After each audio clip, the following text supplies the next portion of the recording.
tal? Saludos, muy buenas noches, bienvenidos a Vía V, es lunes 7 de enero. Iniciamos hoy nuevo curso televisivo con muchos retos informativos por delante, aunque el principal, como siempre, será tratar de atender las inquietudes informativas de todos ustedes. Así que arrancamos esta primera parte del Vía V de esta noche con la pretensión de analizar el futuro de una institución, si se me permite la palabra, que forma parte de nuestras vidas de una forma muy intensa y muy particular. Estamos hablando de las farmacias, un sector que está sufriendo de una forma especialmente acusada esta crisis económica y que se enfrenta a un futuro que puede modificar absolutamente el concepto que hasta ahora teníamos de lo que era la oficina de farmacia, de lo que era la tradicional botica, mucho más, muchísimo más que un simple dispensario de medicamentos. Además de la reducción brutal de los ingresos, de la complicación que ha supuesto la implantación del copago, las farmacias se enfrentan ahora a la posible liberalización de un sector que, como les decía, puede enfrentarse aún antes y aún después como consecuencia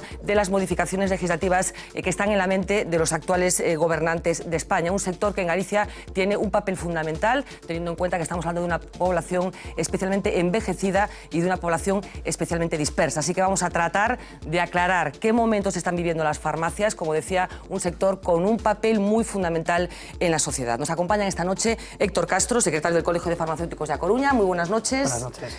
José Luis Rodríguez Dacal, presidente de la Federación de Farmacias de Galicia. Muy buenas noches. Hola, buenas noches. Está también Manuel Martín, portavoz de SOS Sanidad Pública. Muy buenas noches. Buenas noches. Julia de la Montaña, una vieja conocida de esta casa, catedrática de la Universidad de Ourense de Vigo y farmacéutica de profesión también. Creo que hiciste farmacia. Hice farmacia y ejercí como farmacéutica. Y ejerciste como farmacéutica. Sí. Pues muy buenas noches, Julia, también. Hola. Y Rosalino Villoria, de la Federación de Pensionistas y Jubilados de Comisiones Obreras, un colectivo que es especial usuario de los servicios de la farmacia. Muy buenas noches también. Buenas noches. Vamos a hablar del presente, porque también tienen problemas ya que están sucediendo ahora. Hablábamos de esos datos tan llamativos, de una reducción del 30% de los ingresos. Sí. ¿Por qué, Héctor, se ha producido esta bajada, este desplome de los ingresos de la oficina de farmacia? Bueno, la radiografía que habéis ofrecido es, desde luego, muy representativa de la actualidad de las farmacias. Fundamentalmente, el descenso del 30% se debe a dos factores. Descendió el número de recetas por primera vez en la historia, que generalmente había ido siempre en aumento. Ahora se prescribe menos para los mismos pacientes y las mismas patologías, o si cabe pacientes de edad más avanzada. Y después hubo dos factores que evidentemente también llevaron al desplome en la dispensación de medicamentos, que fue la entrada en vigor del copago sanitario y la desfinanciación de ciertos medicamentos.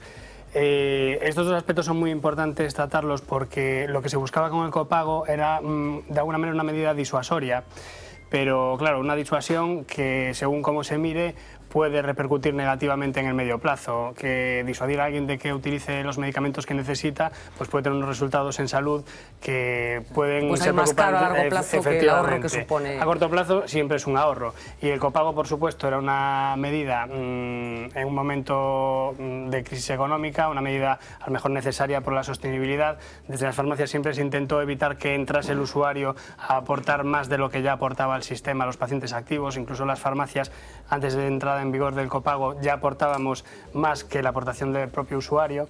Ahora, con la entrada de los pensionistas, evidentemente esto ha cambiado. Y bueno, nosotros realmente como colectivo nos preocupa la disuasión en la toma de los medicamentos y que la gente deje de retirar medicamentos que necesita. La desfinanciación fue otro punto muy importante porque deja una serie de pacientes que tienen determinadas patologías desfavorecidos con respecto a otros, y sobre todo pacientes que utilizaban medicamentos de uso muy extendido como los laxantes, por ejemplo, que afectan a una gran parte de la población. Bueno, yo creo que se ha intentado transmitir en los últimos meses que había un exceso de consumo de medicamentos por parte de la población, medicamentos que en cualquier caso se supone que siempre conllevan una prescripción de un médico por detrás. ¿Es cierto esto de que la gente hace acopio de medicamentos innecesario, de que se consume demasiado medicamento? Bueno, ese es el argumento que tradicionalmente pone encima de la mesa la Administración. Bueno, es verdad que en España probablemente estemos a la cabeza de Europa en gasto farmacéutico, en términos de Producto Interior Bruto o en número de medicamentos por habitante, pero la culpa no la tienen los ciudadanos, la culpa la tienen los médicos que prescribimos los medicamentos que entendemos que tienen que ser tomados por los pacientes porque tienen problemas de salud. bueno, ahí la culpa no la tiene el ciudadano, ¿no? La tiene pues que a lo mejor los envases no están adecuados en el número adecuado para la duración de los procesos. Hay muchos medicamentos que se acumulan pues precisamente por esa divergencia entre los medicamentos que se dan y los que toma el paciente. Esto ha sido denunciado desde hace mucho tiempo por la plataforma y por los propios colectivos de farmacéuticos. Es decir, se podían haber adoptado medidas de racionalidad. Yo creo que es falso que tengamos que introducir recortes en la sanidad por motivos de la crisis. Yo creo que hay medidas que se pueden adoptar que no suponen ningún recorte para nadie y que pueden reducir la factura farmacéutica. Pero se ha adoptado siempre, se ha ido por el sector más débil. Es decir, se ha puesto copagos para limitar el uso de los medicamentos a los pacientes, fundamentalmente a los pensionistas, que la pensión media en Galicia no llega ni a los 800 euros. Cualquier medida de copago supone una tremenda carga para los pacientes. Se han desfinanciado medicamentos que ahí tienen que pagar íntegros y que muchos de ellos son absolutamente necesarios para personas mayores con enfermedades crónicas, los laxantes, los mucolíticos, etcétera, etcétera. Y bueno, esto ha supuesto que el ciudadano, en vez de pagar el 4% de la factura, pague el 12% en estos momentos, lo cual es un incremento inaudito. Nunca se ha producido en la historia un incremento tan brutal. Si a eso le sumamos el intento de trasladar a la farmacia lo que estamos sufriendo en el sector sanitario, como es el desembarco de las multinacionales sanitarias, el intento de que toda la red de atención primaria y toda la red de hospitales queden en manos de empresas pues como Capio, que es una multinacional, pues lo que va a ocurrir es que el sector farmacéutico va a desaparecer. No vamos a tener el farmacéutico agente de salud, la persona que nos asesora, que cuida y que colabora con el médico a la hora del tratamiento del paciente, sino que vamos a tener unas entidades codiciosas, unas multinacionales, probablemente inglesas, norteamericanas o vaya usted a saber de dónde, que lo único que van a tener es el objetivo de sacar el mayor dinero posible. Eso va a repercutir en el ciudadano, va a perder nuevamente un agente de salud que velaba por su atención, como es el farmacéutico, y vamos a tener un afán de codicia en la que solamente la ganancia va a tener que ver con el uso de los medicamentos. Y cuidado, eso, como antes se decía, todos sabemos que los ambientes rurales, los ambientes alejados de las grandes urbes, son donde menos dinero hay, donde menos capacidad económica y de negocio va a haber. Eso supone que probablemente miles y miles de gallegos y de gallegas pues van a encontrarse con que si se ponen enfermos por la noche no van a poder acudir a recibir un medicamento determinado. Bastos. Eu defendo os caciques, eu sinto moito. Defendes os caciques. Os defendo non porque defendo os caciques, porque a alternativa me parece peor. A alternativa da política fría, da política tecnocrática, da política donde se dan subvencións. Mira, todas as diputacións xuntas gastan, todas as diputacións de España xuntas gastan 900 millóns de euros. As subvencións a renovables son como 5 ou 6 mil millóns de euros. E nadie pregunta onde van. Nadie pregunta quen fundiu con miles de millóns de euros a Caixa de Aforro. Quer dicir, eso non se investiga. Se investiga un señor, bueno, que non sei o que fixo, xa decidan os suíces, pero de logo facer fixo moito menos que os outros. Quer dicir, non acabo de ver onde está a justiza, que ten outra cosa que investigar, máis que investigar a un señor que fixo meteu xente, vale, meteu xente. Non digo que este ben eso facer, pero digo que hai cosas bastante peores que investigar neste país. Pero digo, alternativa a política fría do Banco Central Europeo, a política fría que non ten respecto. Pero por que temos que escoller entre as dúas cousas? Pois hai que escoller a veces, porque para mí a política é mala, como sabes, eu son medio anarquista. A política é mala, pero posto escoller, prefiro unha política personal, que por lo menos ainda lle podes ir a pedir un favor. A estes señores os veo sin escolta pola rúa. Os veo sin escolta pola rúa e andan por aí. Eu cando accedo ao presidente do goberno, as persoas normalmente están rodeadas blindados de persoas e non pode a ciudadano normal acceder a eles. Estas persoas escutan as queixas e fan cousas. Bueno, isto quitando isto. Pero despois digo que unha cousa xeral que esquecer que a administración pública é un ente político e sempre forma parte do poder político. Dicir, non é un ente así angelical. Dicir, en outros países do mundo simplemente é sabido, como en países como Estados Unidos, hai unha cosa que se chama spoil system, simplemente quen gana sabe que vai meter os seus, punto. E cando perde se van con el e punto. E aquí en España, por unha serie de medidas, é un modelo relativamente raro. O español non é o único, pero relativamente raro. En outros países do mundo os funcionarios non hai ese concepto de funcionario que temos aquí, non hai concepto este de unha administración neutral escollida por oposición, sino que te escollen políticamente, pois máis ou menos, se vales, vales, se non vales, non vales, e cando se te baches teu xefe, mates con el. É un contrato así. En Suecia, por exemplo, te contratan por un anuncio no xornal, non te contratan así con unha cousa frío, non se pode 40 tribunales de oposición, cosas por el estilo. Entón, ao final é querer burlar, querer poñerlle portas ao campo a idea de que era unha administración deste estilo. A administración sempre foi así, normalmente, e sempre foi normalmente para os militantes do partido, ainda que escandalice isto que digo así, porque normalmente quen se mete en política asume uns costes porque que de represalias, uns costes políticos, uns costes de amistades, uns costes, e é normal que se recompensa quen lutou contigo, sempre foi así. A políticas, que se escandalice que quere facer unha cousa así, estará ben ou mal, pero normalmente todo o mundo se fai así, ainda que poda parecer raro o que estou dicindo. Por orden o que fai este señor é facer o que se fai en casi todos os países do mundo, ou cando reparte, vamos a ver, pero non se fai así en meter sento, que pasa, por iso digo que é fría, normalmente os países finos o que fan é repartir as subvencións do banco entre os amigos, normalmente que fan é repartir as subvencións do sector eléctrico entre os amigos, as regulacións, como acabamos de ver ahora, sabes o que estás diciendo, pero estás reflexionando, es que porque te conozco, pero si no me está sorprendiendo. Mira, como figura literaria, eso de que defiendo los caciques queda muy bien. Sí, como figura literaria o teatral, lo que queda, me parece que queda muy bien. Para hacer una novela queda de maravilla eso. No, me gustan los caciques con esa imagen entrañable. A mí también me gustan los abueletes, aunque no sean caciques, sobre todo si no son caciques. No que me gusten, me parece peor alternativa. Vamos a ver, es que nos estás poniendo en un escenario, Migueliño, nos estás poniendo en un escenario absolutamente kafkiano.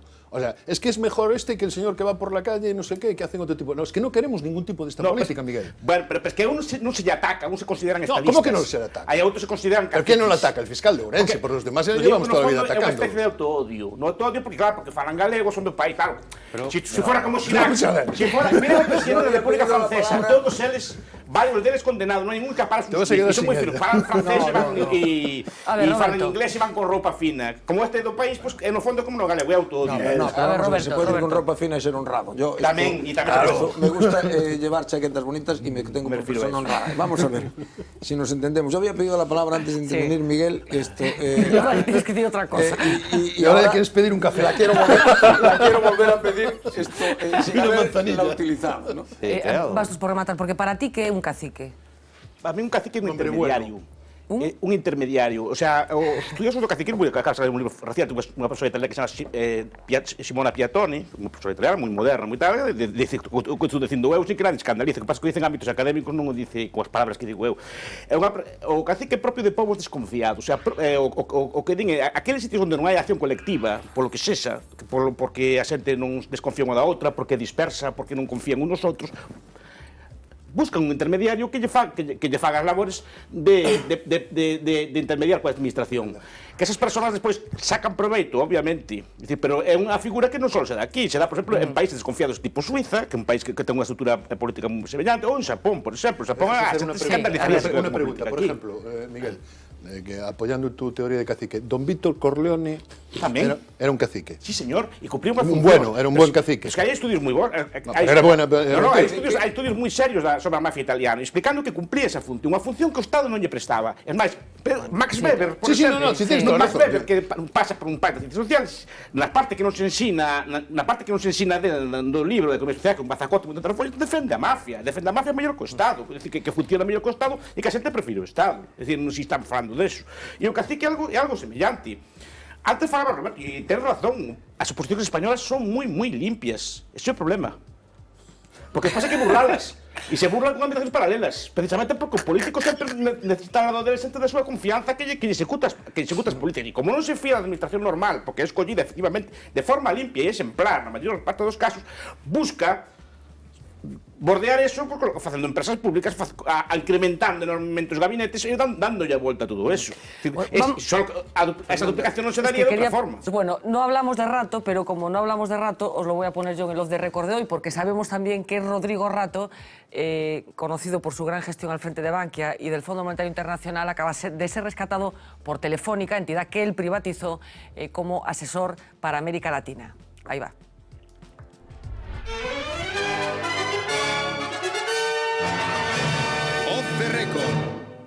A estas alturas ya se habrán enterado, pero les recordamos que por fin el año 2012 se acabó.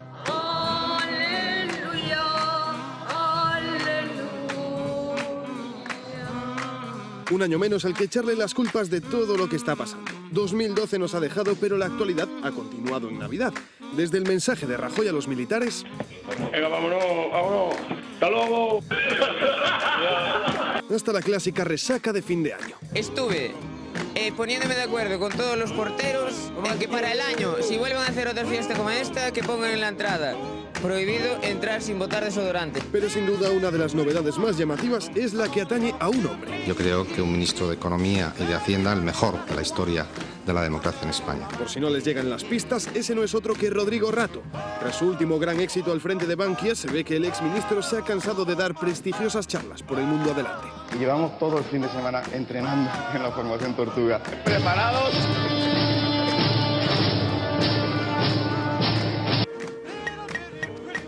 Con lo que Rato será el nuevo consejero asesor de Telefónica, una empresa peculiar. Y no lo decimos porque emplee a otros excargos del PP como Eduardo Zaplana o a familiares de integrantes del partido, como es el caso del marido de Soraya Sáenz de Santamaría. De hecho, ya sabíamos que la dirección de Telefónica peca de un optimismo similar al del gobierno. Que España es un país solvente. Yo diría que muy solvente.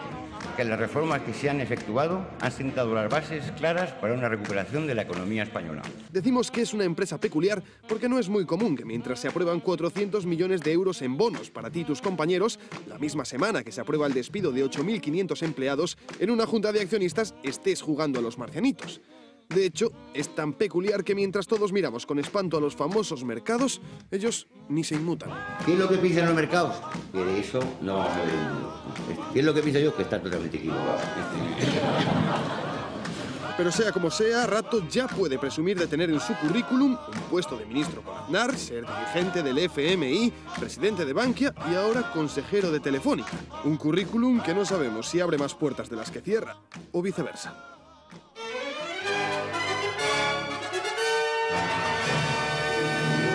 Guillermo, es inevitable el clientelismo, el caciquismo, el clientelismo según la denominación que vosotros preferís. Sí. ¿Y qué consecuencias tiene para una sociedad, en este caso, como la gallega? Vamos a ver. Las consecuencias depende cómo se ejercite también ese clientelismo. Lo digo porque hay un clientelismo, es decir, cuando hablamos de clientelismo político, evidentemente dentro de él, para que también los espectadores sepan a qué nos estamos refiriendo, sí, cuando decimos de clientelismo político versus caciquismo modo hispano, son relaciones de intercambio, que en este caso recíproco, informal, donde un patrón ofrece y en este caso el cliente pues obtiene unos beneficios y a cambio da unos servicios personales y da unas lealtades. Lo cual en la mesa se ha dicho también, o se ha explicitado dentro de ese clientelismo político dos variantes. Uno lo decía el profesor Miguel Bastos cuando hablaba de las políticas públicas, y está el clientelismo electoral, que esto es blanco, es decir, el clientelismo electoral lo tenemos en todas las elecciones y nadie dice nada. Cuando un partido se presenta con unos programas segmentados para colectivos muy concretos, y cuando realmente en España, cuando se plantea una campaña electoral en términos de estado de bienestar, y se dice enseñanza, educación, pero nadie dice la parte precisamente más problemática donde se deriva la totalidad o la práctica totalidad del clientelismo, como es el mundo de las subvenciones. Y se cuela como estado de bienestar un mundo de subvenciones que precisamente es un mundo de subvenciones que va al mundo rural y al ámbito urbano. Por eso muchas veces cuando se dice, no, ámbito rural. Y luego otro tipo de clientelismo, como es el que apuntaba Carlos Príncipe, otra variante sería el clientelismo de partido. Y el clientelismo de partido, evidentemente, él daba el dato de Vigo, según él. Pero yo tengo aquí un dato, por ejemplo, en Grecia, de los años 90 del PASOK, donde el 89% de los militantes del PASOK ocupaban puestos de empleados públicos, por ser miembros del partido. O sea, por eso digo que, evidentemente, cuando hablamos de clientelismo político, evidentemente el mismo se manifiesta de distintas formas. Y por eso hay dos, que yo lo he señalado porque se han puesto encima de la mesa y que tienen una definición. Y claro, al clientelismo electoral alguien le pone pegas. Pero es inevitable, entonces, es inevitable. Es que es inevitable. Es que si cuando vemos los partidos políticos como hacen las campañas electorales, lo hacen en clave estrictamente clientelar.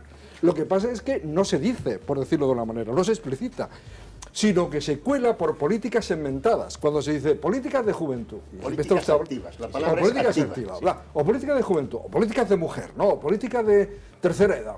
¿Y usted qué me está diciendo? Me está usted realmente hablando de clientes, porque usted se tiene que asegurar que esas clientelas le vote. O cuando dice, es que a los, ¿cómo se llama?, a los empresarios, a los medianos empresarios, autónomos, dice, mire, es que les voy a suprimir el impuesto de actividades económicas, es que les voy a suprimir el impuesto tal, es que les voy a bonificar. Usted está haciendo clientelismo electoral, porque evidentemente uno de los problemas es cuando a veces los partidos dicen, es que nuestro programa, dice, oiga, pero su programa es segmentado, oiga, es decir, su programa no es universal, y esta es la trampa. Y es la trampa donde entran los partidos y entran los ciudadanos. ¿Por qué? Porque entonces yo, evidentemente, si me siento concernido por ese beneficio electoral, les voy a votar. Porque si les voto voy a obtener ese beneficio. No es personal desde el punto de vista como es una subvención, pero sí es colectivo en la medida que yo pertenezco a ese colectivo. Claro, lo que pasa es que estamos hablando de una situación concreta, el de la Diputación de Ourense, en el que ya estamos hablando de que se pueden cometer delitos para... Pero eso es otra cosa. Claro. Es decir, por el caso de Ourense, es decir, el caso que estamos planteando yo, primero al señor Baltar lo ubicaría, es decir, eso es un personaje que está dentro de ese clientelismo de partido. O sea, el señor Baltar no actúa así porque... o sea, lo ha actuado así porque tenía una posición institucional que le permitía actuar así. Ojo, no es un señor que tiene unas propiedades, es el rico, es el tal. No, porque hoy si hablamos precisamente de clientelismo de partido, hablamos precisamente de posiciones institucionales. Porque los activos que se utilizan son los públicos, los recursos públicos, a todos los niveles. Entonces, él, evidentemente, es decir, en esa clave. Ahora bien, lo que estamos asistiendo, con estas informaciones que la cadena nos ofrece, pues evidentemente es si realmente estamos asistiendo a ese traspaso, como decíamos, de la línea roja que separa clientelismo político de corrupción. Hablamos de otra cosa, si lo hay. Y también no podemos identificar corrupción con clientelismo. Lo podemos identificar en la medida en que si se traspasa esa línea roja, evidentemente a lo mejor estamos ante comportamientos de ilegalidad.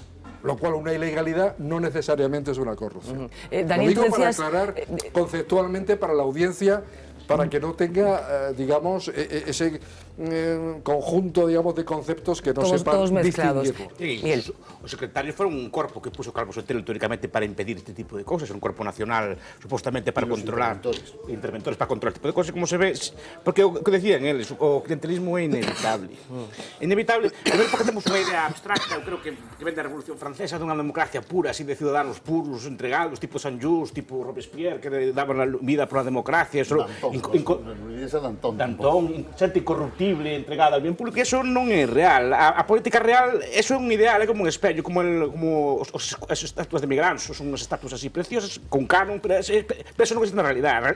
A realidad é moi difícil. Pero ¿hasta qué límite tenemos que consentir? Porque estoy empezando a tener la sensación de que esto es algo inevitable. Con estas interpretaciones se pueden generar al final discursos justificativos. Claro. De perseguir... Non é perseguir, es que está na esencia da política. Vamos a ver. É moi difícil facer política sin algún tipo de incentivo selectivo. Iso explico non sabe moi ben. Un mancuroso con tipo de personas. É necesario que para que a xente te siga, que dé a cara por ti, pues, os que traballen e dan a cara por ti, ten algún tipo de incentivo. Estamos hablando de que cuando definimos clientelismo político, estamos hablando de relación de intercambio. Claro, un intercambio. Por lo tanto, quiere decir que puede haber un patrón. Pero si realmente no hay cliente, no habría clientelismo. Es decir, que aquí estamos hablando de que la sociedad es cómplice. Es decir, vamos a ver, lo que no podemos tener la idea es que parece que la sociedad vive en una especie de una burbuja y que es inocente y que realmente, por decirlo en esta dicotomía de bien y mal, es el bien y el mal es el patrón, ¿no? Es decir, claro, no podemos caer en esta simplificación, sino que estamos hablando, evidentemente, de relaciones de intercambio. Lo cual quiere decir que, para que haya relaciones de intercambio, la cooperación necesaria debe ser de dos. Y entonces está claro si la sociedad se presta. Porque claro, esto es como decimos, vamos a ver, el ejemplo es típico.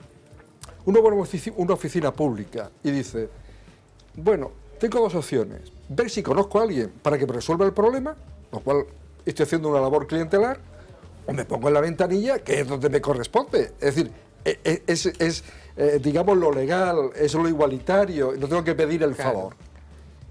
O sea, termino aquí, pero claro, no, claro, es que me parece muy interesante el acotamiento porque podríamos estar estableciendo un argumento de justificación. No é justificativo, non é justificar, es que está na esencia da política. Si calquera que lea Carles Miro, que calquera que lea a teoría política, sabe que a distinción, a esencia da política é a diferencia amigo e enemigo.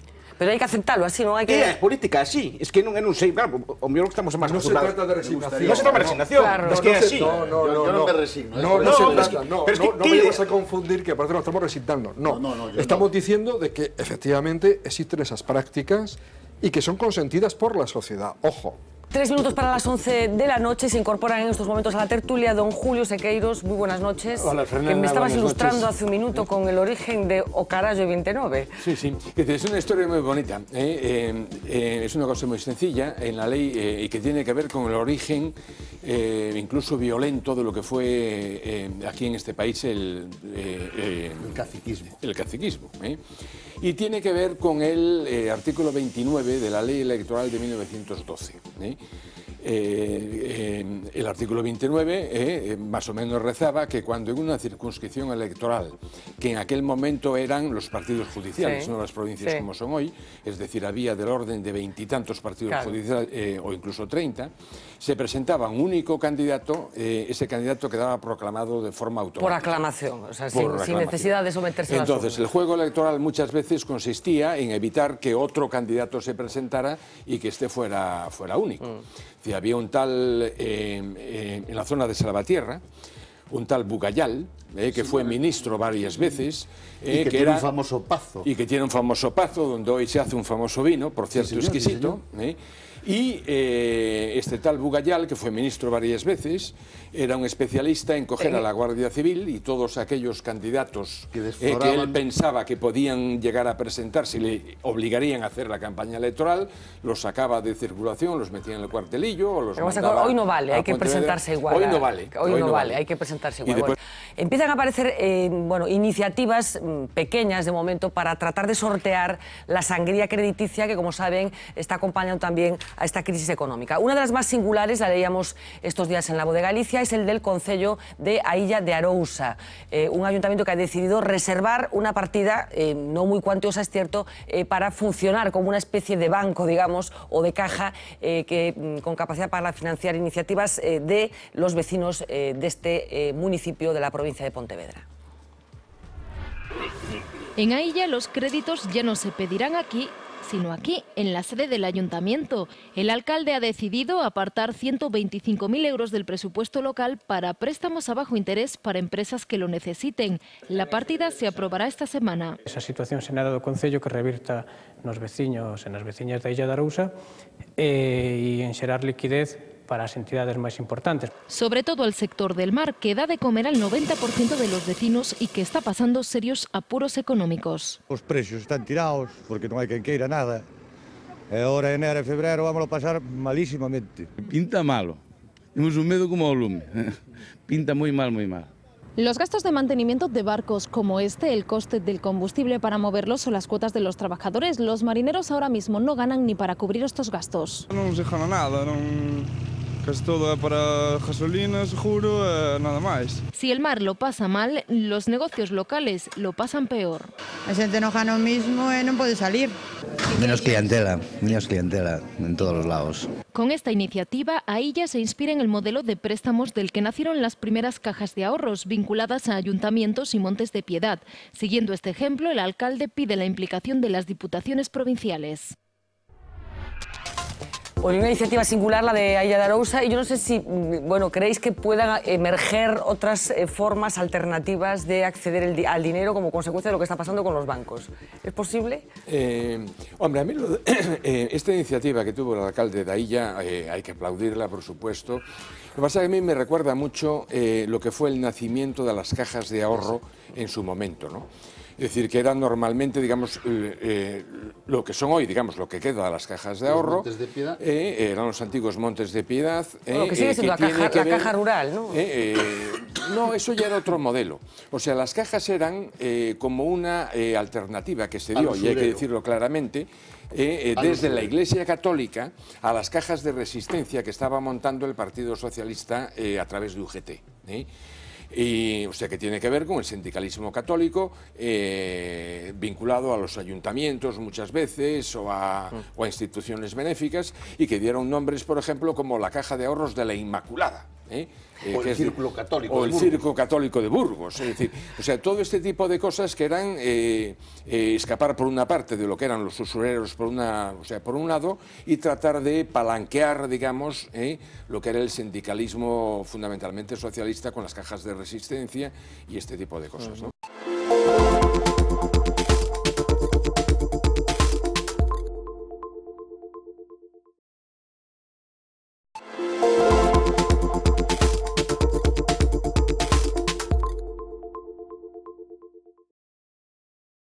¿Qué tal? Saludos, muy buenas noches. Bienvenidos a Vía V, es miércoles 9 de enero. Agustín Hernández, consellero de Medio Ambiente, Territorio e Infraestructuras. Moi boa noite. Boas noites.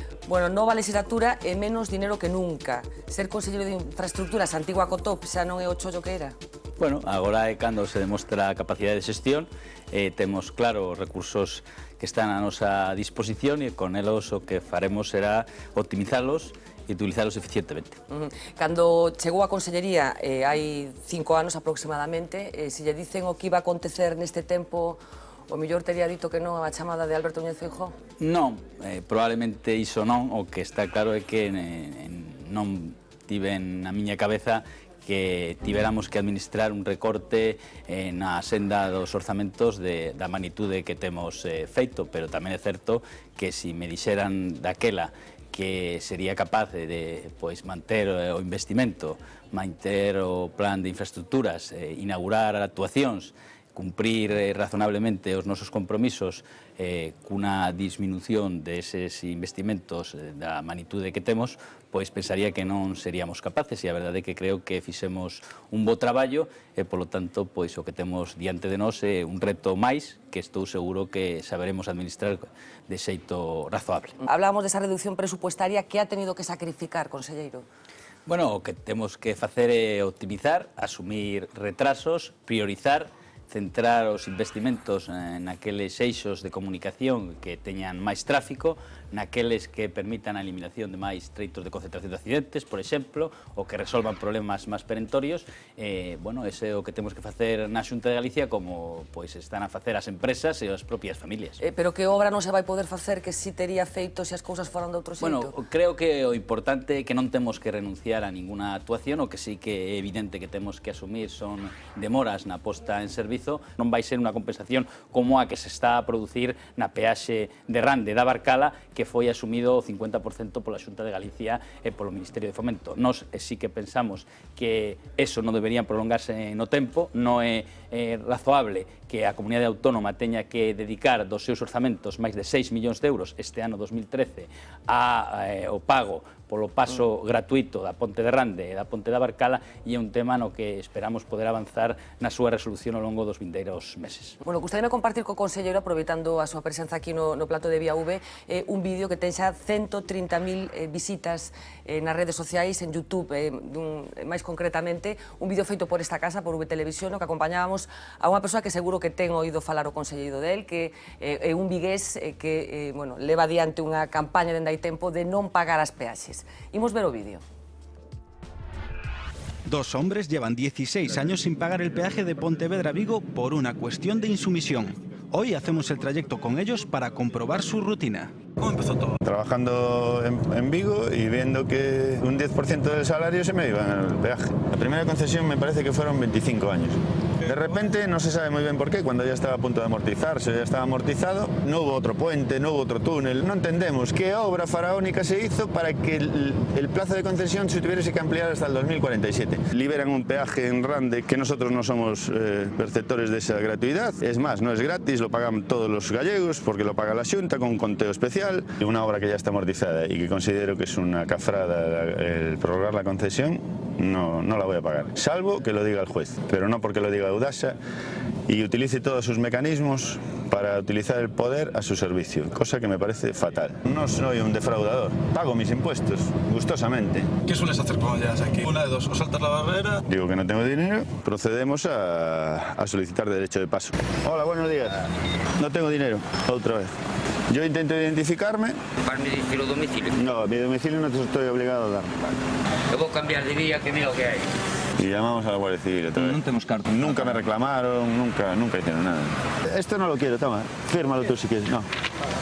Reivindico que el precio es ultra excesivo, desde Pontevedra hasta delante de Rande, 14 kilómetros a 0,25 euros el kilómetro. Son de lo más caro, no de España, sino del universo galáctico. Animo a la gente a que pase por la cabina con su carnet de conducir y solicite derecho de paso. Cuando haya muchos, alguien se sentará en una mesa y dirá, ¿qué ocurre con esto? Bueno, unha decisión controvertida, supoño que para o Consello especialmente controvertida, pero que, bueno, practica unha serie de persoas que incluso levaron a Xunta a considerar a posibilidade de que os traballadores das autopistas teñan autoridade para facer algo. Que lle parece? Bueno, a min a verdade é que son da opinión que todos temos que cumprir coa normativa, coas normas. A verdade é que pois reflexiono ao respecto de que é máis xusto. Si cada un que utiliza un determinado servizo, neste caso unha estrada, teña que pagar polo seu uso, e podemos discutir se é moito ou se é pouco, ou se todos temos que pagar ese uso a través dos nosos impostos. Me gustaríame pois lanzar unha reflexión co que temos pagado dende que liberamos a ponte de Rande, teríamos os cartos necesarios para o desdobramento do corredor do Morrazo. Penso que se preguntáramos aos veciños de Cangas si consideraban que sería un bo negocio para eles esperar 4 ou 5 anos para contar coa liberalización da peaxe a cambio de contar co corredor desdobrado, pois probablemente moitos deles dirían que preferirían esperar. E moita xente podería ter o pensamento de que é máis xusto que o cidadán de Vigo, con todo o seu dereito, vai á praia a Cangas, utiliza a autopista e agora mesmo non paga, e aí pagamos todos os galegos a través dos nosos impostos e todos os españois o 50% do custe que paga o Ministerio de Fomento, pois ese señor que vai á praia, insisto, ten a peaxe gratuita porque a pagamos todos nós, e o cidadán de Santiago que gustalle ir á praia do Vilar ten que pagar a peaxe entre Santiago e Padrón. Creo que é un tema que é fácil, pois, con todos os respetos, facer demagoxia, pero creo que é un tema moi serio, é un tema que deberíamos de analizar con visión de país, non soamente de Galicia, sino de toda España. É certo que é un sistema injusto, é certo que non obedece a unha equidade no territorio. Vostede mesmo está reclamando ese debate, non? Que non ten moito sentido que xa tramos gratis. Pero, lóxicamente, a fórmula do debate non é a través dunha insumisión de xerar un problema na propia autopista, de formar colas. A verdade é que creo que ese non é o camiño é traballar e reflexionar sobre a fórmula máis xusta para poder manter a planificación das infraestructuras que temos e para, é certo, ter un sistema homoxéneo no territorio. É dicir, en Asturias, os asturianos protestan porque inevitablemente para acceder á meseta deben de pasar por unha autopista de peaxe, e os cataláns protestan porque levan moitísimos anos comunicándose no seu territorio a través de autopistas de peaxe. Sin embargo, os cidadáns de Burgos poden acceder a Madrid gratis, e moitos dos cidadáns de Andalucía poden acceder a Madrid tamén a través de autovías gratuitas. Creo que eso debería de obedecer a un sistema homoxéneo no territorio, e que probablemente agora sexa o momento de analizar ese sistema absolutamente caótico que temos, donde, ademais desa situación herdada de fai moitísimos anos, pois temos problemas engadidos como o problema das radiais en Madrid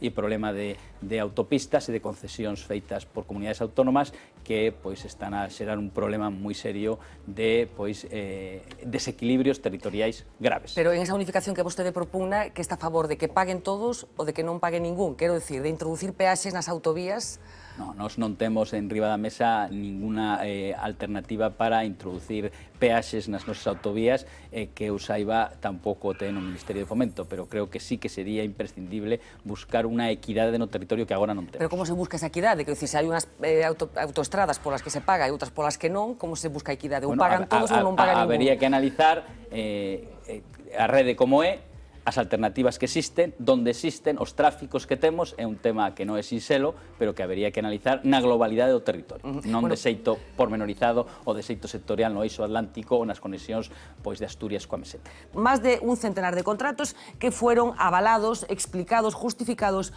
por un funcionario que se apellidaba Cacharro. Seguro que asocian este nombre con el de el expresidente de la Diputación de Lugo. Hay un informe en el que se va justificando cada uno de esos 100 contratos. Hemos rescatado algunas de las justificaciones porque son muy singulares, muy pintorescas. Vamos a verlo. Contratación de una maestra para el Centro de Cultura Popular Xaquín Lorenzo Xocas, en la que se propone la realización de un taller de tejido en telares de urdimbre horizontal. Resulta obvio que la contratación tiene una justificación por razones de urgencia.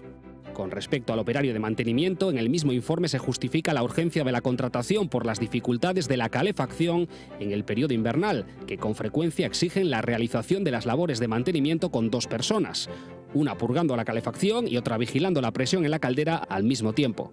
Contratación de un peón agrícola para la granja de Orreino, debido al aumento de las peticiones de conejos por parte de los cotos de caza de la provincia al término de la temporada, lo que exige aumentar el ritmo de las cubriciones y controles de gestación. Bueno, las cubriciones de los conejos que parece que requerían una atención muy específica por parte de funcionario, Jorge. No, vamos a ver, yo tu alma urensana, ¿qué te transmite? Yo, fíjate, yo hasta, no puedo decir esa palabra, pero hasta veo en este caso el tema de Baltar por comparación, con una cierta sonrisa. Digo, ¿por qué? Porque yo distinguiría lo que es corrupción económica y moral con lo que es solamente corrupción moral y menos de económica, ¿no? Yo, por ejemplo, los casos de Gil y sus muchachos, los casos de Jaume Matas en Mallorca, el caso de los últimos gobiernos de Felipe González, o el caso de Juan Guerra, o algunos casos de Andalucía, son casos en donde hay una corrupción clarísima de un gran contenido económico. En este caso concreto, yo lo que creo es que hay una persona que pretende ser líder y se olvide de la definición de líder. O sea, para mí la definición más elemental de líder es autoridad que una persona tiene en base al reconocimiento de abajo a arriba. O sea, eres muy optimista. Esto es lo que tendría que ser. Digo, para mí eso es un líder. Claro.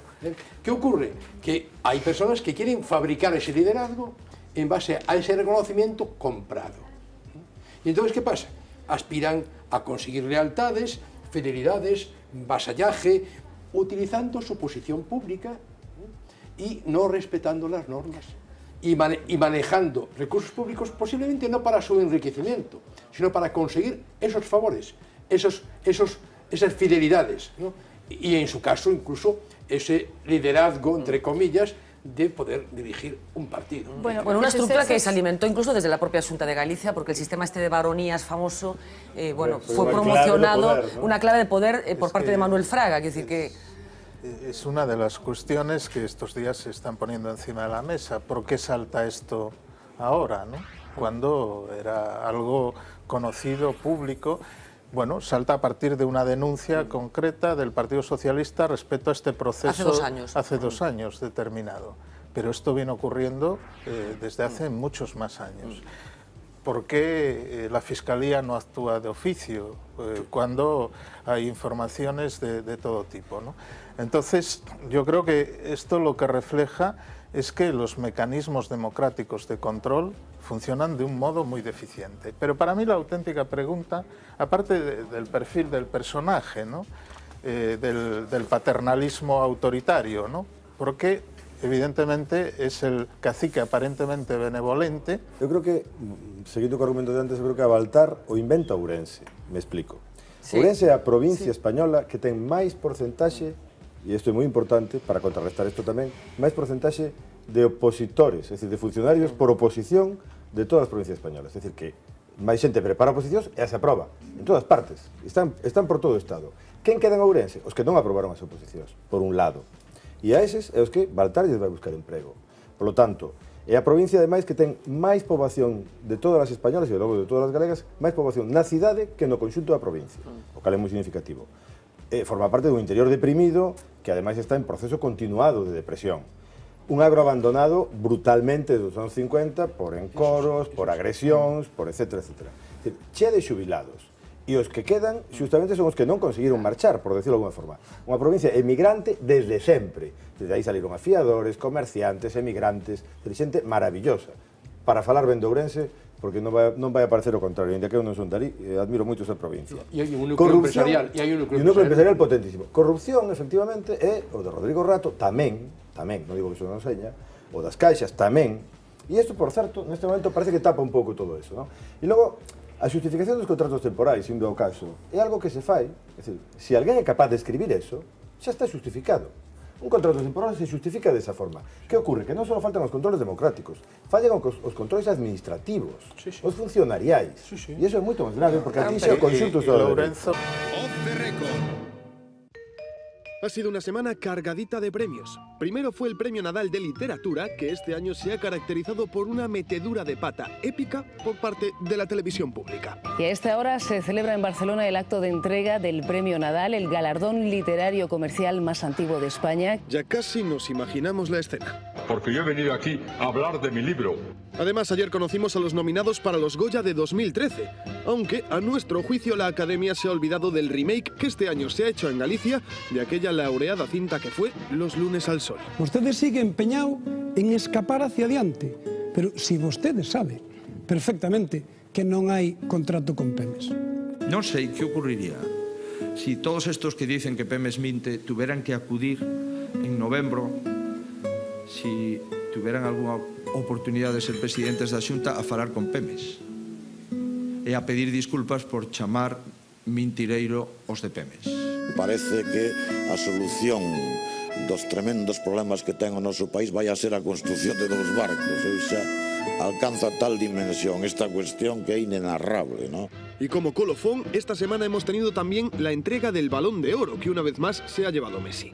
Pero como en política también se meten muchos, pero que muchos goles, no nos hemos resistido a otorgar nuestros propios galardones. Para empezar, le hemos entregado el premio del mejor fichaje de la temporada a Telefónica, por la incorporación de su última gran estrella. Sin dudas, el premio al mejor recorte es para Mariano Rajoy. El presidente del gobierno ha querido agradecernos este premio que va con dedicatoria. Un reconocimiento a la mayoría de españoles que no se manifiesta. Y por último, el plato fuerte, el premio al mejor gol va para Miguel Ángel Fernández Ordóñez. Por el golazo de las preferentes, subordinadas y demás. Eso sí, aunque Messi haya ido a recoger su premio con ese llamativo traje de puntos, nosotros creemos que a Ordóñez le sientan mejor las rayas.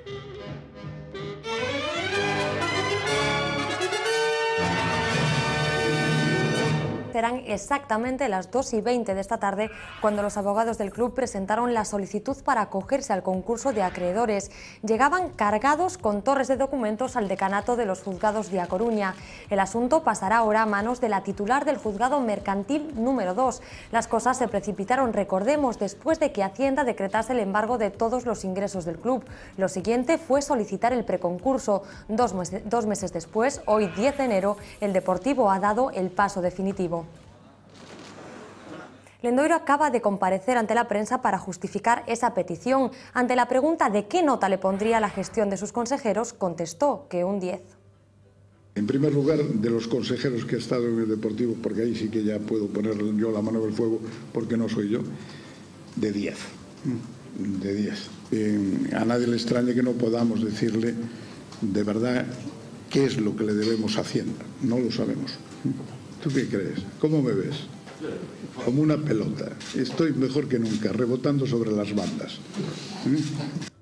El presidente del Deportivo se ve ahora envuelto en un proceso del que él siempre renegó. En abril de 2011 aseguraba que le daría vergüenza acudir a la concursal.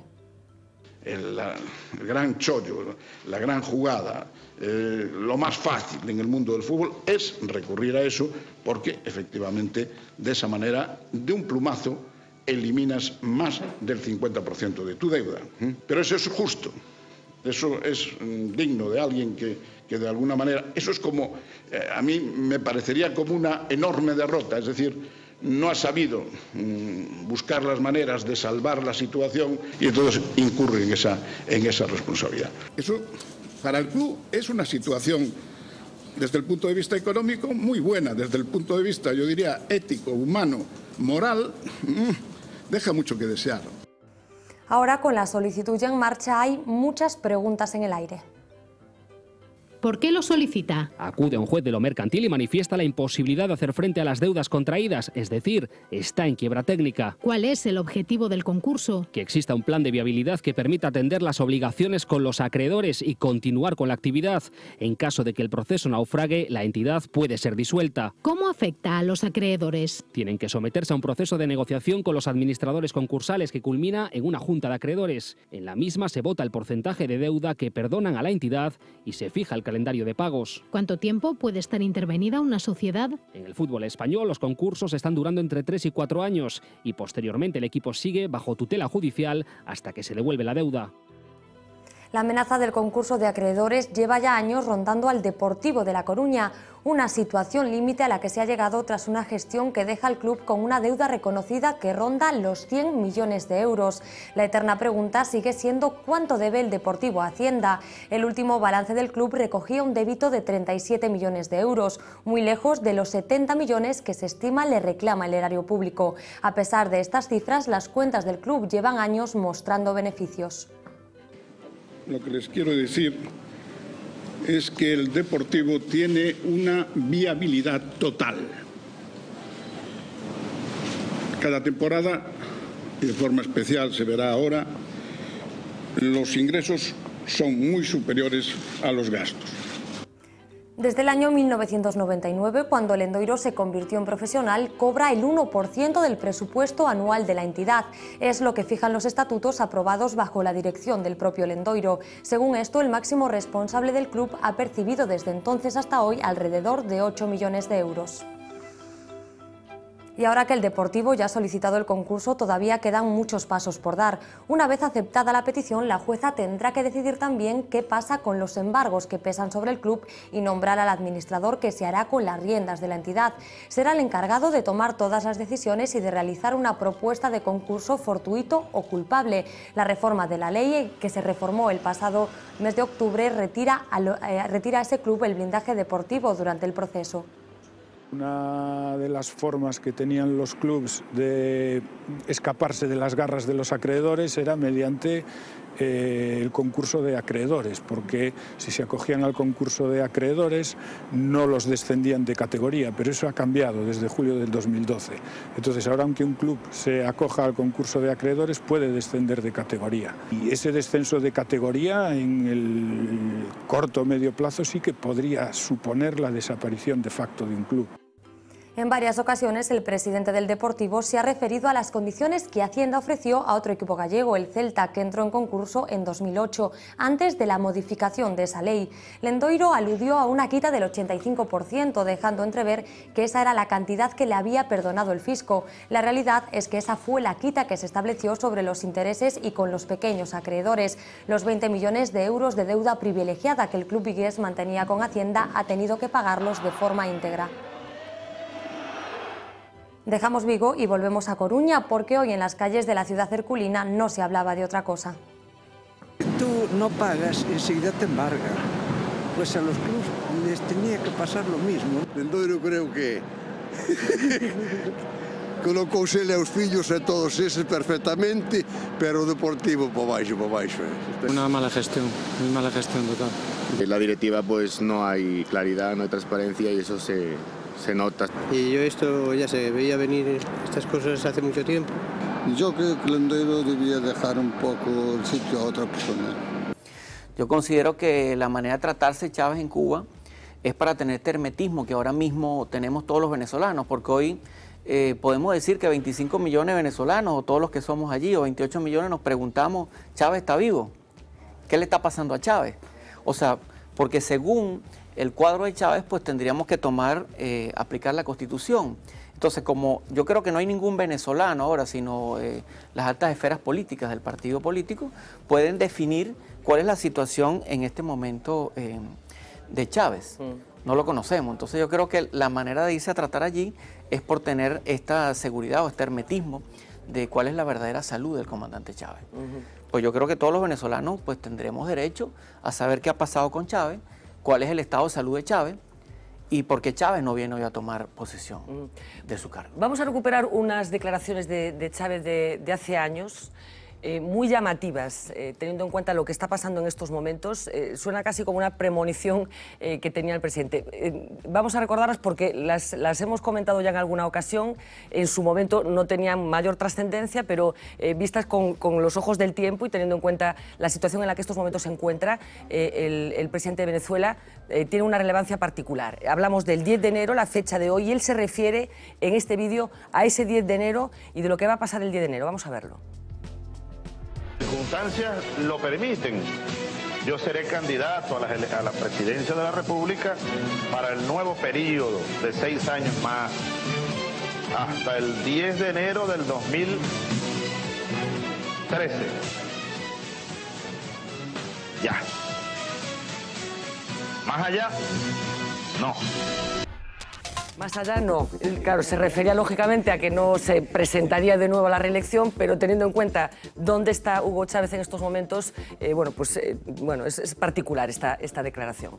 Germán, hablábamos de... Se puede disentir. Para eso estamos aquí, para que digáis lo que consideréis oportuno, porque se trata de construir un discurso lo más aproximado de la realidad posible. Respetando mucho la metodología de las Naciones Unidas, de los investigadores y los expertos, por ejemplo, el índice de empleo o de desempleo es totalmente irreal, porque lo que hay son empleados, pero vamos, un parasitismo clientelar que está, digamos, cobrando del de eso Estado. Aquí también sabemos algo. Hombre, claro, pero lo que pasa es que aquí... Vamos a hablar de Baltar Lo que pasa es que aquí, por lo menos, el dinero hay que producirlo con el trabajo y generar rentas para el Estado con el impuesto de los españoles, pero es que allá picar la tierra y sale petróleo, de manera que es doblemente improductivo. De manera que hay unos índices que sí, claro, cobran a final de mes, están empleados, pero no son trabajadores, no son productivos. Y esa es justamente la masa clientelar que le ha permitido al chavismo ganar elecciones más o menos limpiamente, o menos limpiamente. Ahí hay muchas interpretaciones.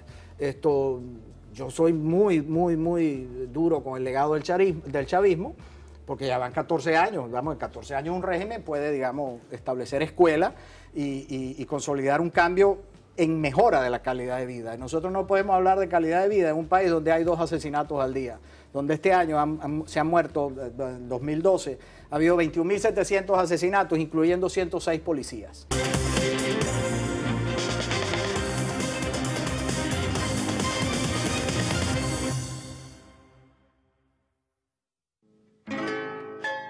Rodeados de los próceres de la independencia latinoamericana, empezamos el Parecidos Razonables de esta semana para seguir muy de cerca la crisis institucional que vive uno de sus países, Venezuela, a raíz del estado de Hugo Chávez. Un caso excepcional, pero desde luego no el primero en el que el porvenir de todo un país depende de la salud de su mandatario.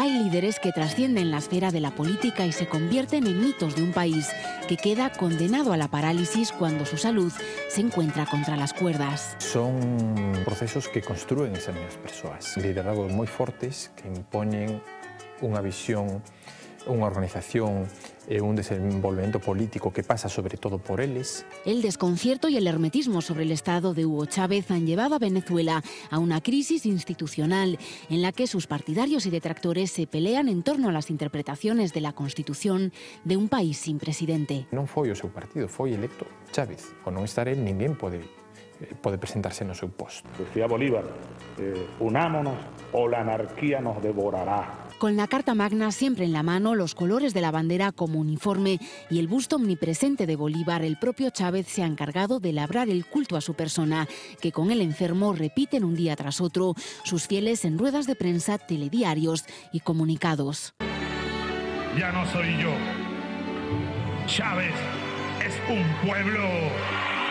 Chávez, somos millones. Parte do que están facendo os líderes do que vemos as declaracións estes días dese encumbramento ten que ver con iso, con crear a figura, o mito que vai manter un grupo político. Outra cosa diferente vai ser que pase dentro dese grupo político, porque en algún momento acabarán peleando. Una idealización nada casual que ya se ha vivido antes, especialmente en Latinoamérica. Personificar en mí una cuestión que todavía está por decidirse. O liderazgo de Chávez parecese en moitas cousas o liderazgo que tivo Perón. Pola forte personalidade, pola presencia, omnipresencia que ten el no réximen, o réximen é el. Si el guía falta, todo el sistema construido en torno a su figura corre el riesgo de desaparecer. Españoles, Franco ha muerto. No caso de Franco pasaba algo por estilo. De aí esa situación crítica que plantea a súa morte e a necesidade de, non sei se de ocultala ou de non facela pública e non dar toda a información dende logo sobre a situación. E como non sabemos que pode pasar, manteñamos isto, non sabemos se vivo ou morto medio pa aquí ou medio pa lá, pero manteñámoslo un pouco mentras aseguramos o futuro. O que pasa en Cuba é que, mentres Fidel este vivo, acéptase o liderazgo do seu irmán. A dúbida será que pasará o día que non este Fidel. Yo lo que estoy es, mire... Parece que algúns heróis e algunhas figuras míticas sen morte prematura non se chega a elas. Perón gañou eleccións estando morto.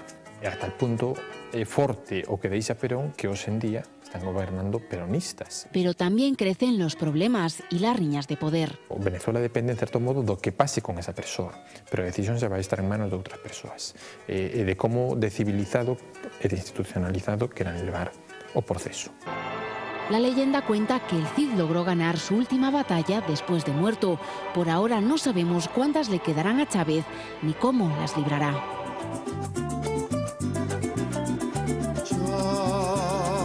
Yo nací en esta ribera del Arauca vibrador. Soy hermano del